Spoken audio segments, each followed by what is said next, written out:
آپ سمجھتے ہیں کہ صرف جھوٹ بولنا گناہ ہے،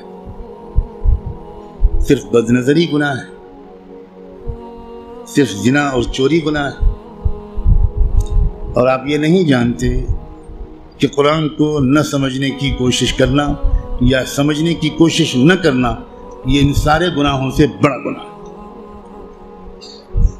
آپ انجینئر ہیں، بڑے خوش ہیں کہ میں انجینئر ہوں، آپ ڈاکٹر بن گئے، بڑے خوش ہیں کہ میں ڈاکٹر ہوں،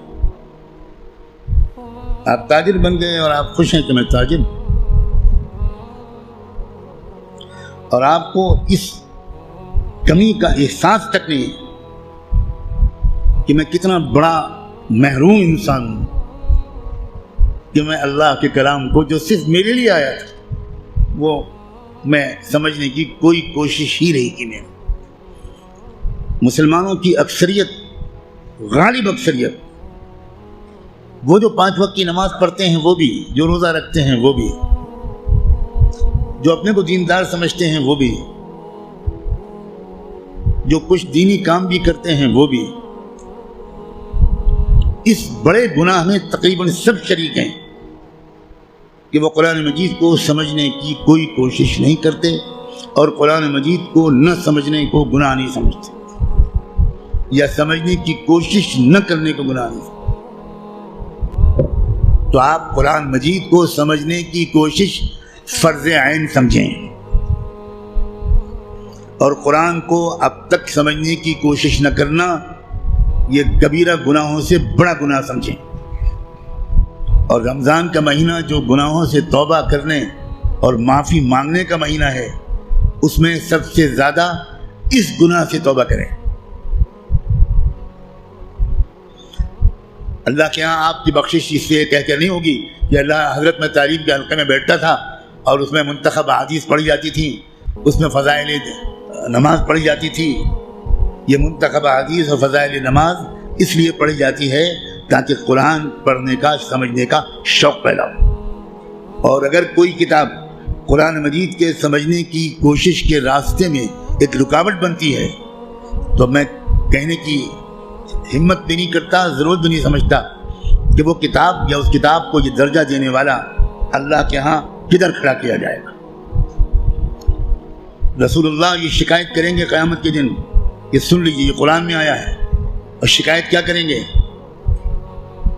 یہ نہیں کہیں گے کہ ان کی ٹوپی 4 کونوں کی نہیں ہوتی تھی، یہ شکایت نہیں کریں گے رسول اللہ مسلمانوں کی ان کی داڑھی چھوٹی تھی۔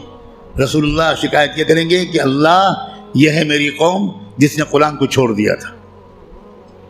آپ جس کی شفاعت کی دعائیں کر رہے ہیں وہی آپ کے خلاف اللہ کی عدالت میں مقدمہ دائر کرے گا۔ ہماری عورتیں 100% تقریباً قرآن مجید کو ٹھیک سے شاید پڑھ بھی نہیں پاتی، سمجھنا تو بہت دور کی بات ہے۔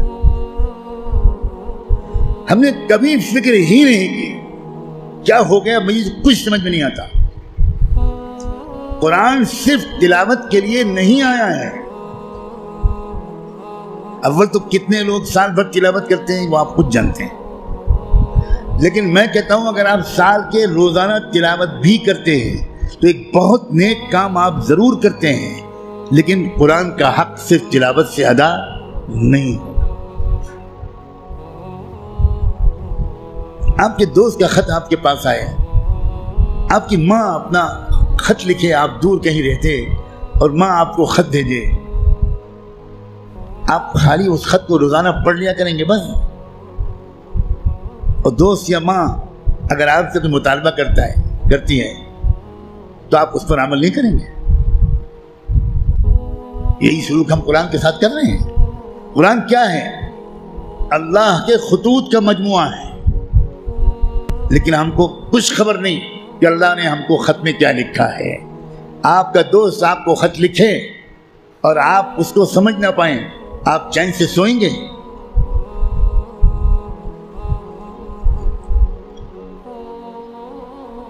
کسی کمپنی کا اشتہار آپ نے دیکھا، آپ نے اس کو اپنی درخواست بھیجی، وہاں سے جواب آیا، جواب ایسی زبان میں ہے جو آپ نہیں جانتے، آپ اس دن کھانا کھائیں گے اس خط کا مضمون سمجھنے سے پہلے؟ اب دوڑیں گے، بھاگیں گے، پتہ لگائیں گے کہ یہ فرانسیسی زبان میں خط ہے تو میرے شہر میں فرینچ زبان کون جانتا ہے؟ اور آپ اس کی خوشامد کریں گے کہ ذرا اس خط کو پڑھیے اور مجھے بتائیے کہ اس میں کیا لکھا ہے۔ 24 گھنٹے نہیں گزرنے دیں گے آپ، اس سے پہلے اس خط کو سمجھنے کی بھرپور کوشش کر لیں گے، اس کا جواب بھی لکھیں گے۔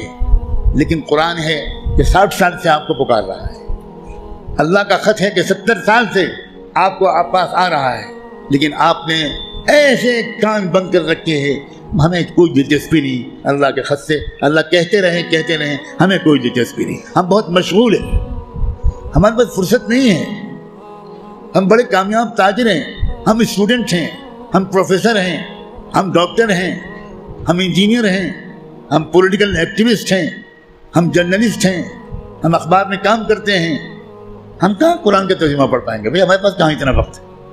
بھگتنے کا ہر وہ انسان، ہر وہ مرد اور عورت جو قرآن مجید کو سمجھنے کی کوئی کوشش نہیں کرتا اور قرآن کے مطابق اپنے آپ کو ڈھالنے کی کوئی سیریس کوشش نہیں کرتا، خون کے آنسو روئے گا وہ شخص، خون کے آنسو روئے گا۔ ایسا شخص تو جب قرآن کی تلاوت کرتا ہے تو قرآن اس پر لعنت بھیجتا رہتا ہے۔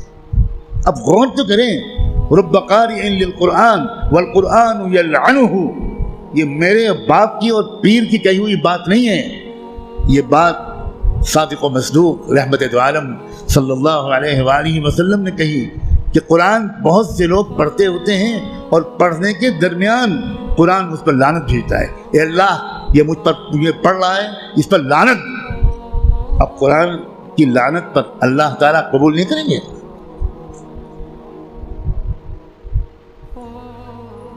جو توہین قرآن کی ہم نے کی ہے، جو بے عزتی قرآن کی ہم نے کی ہے، اس کے حساب سے ابھی مسلمانوں کی اتنی پٹائی نہیں ہوئی جتنی ہونی چاہیے۔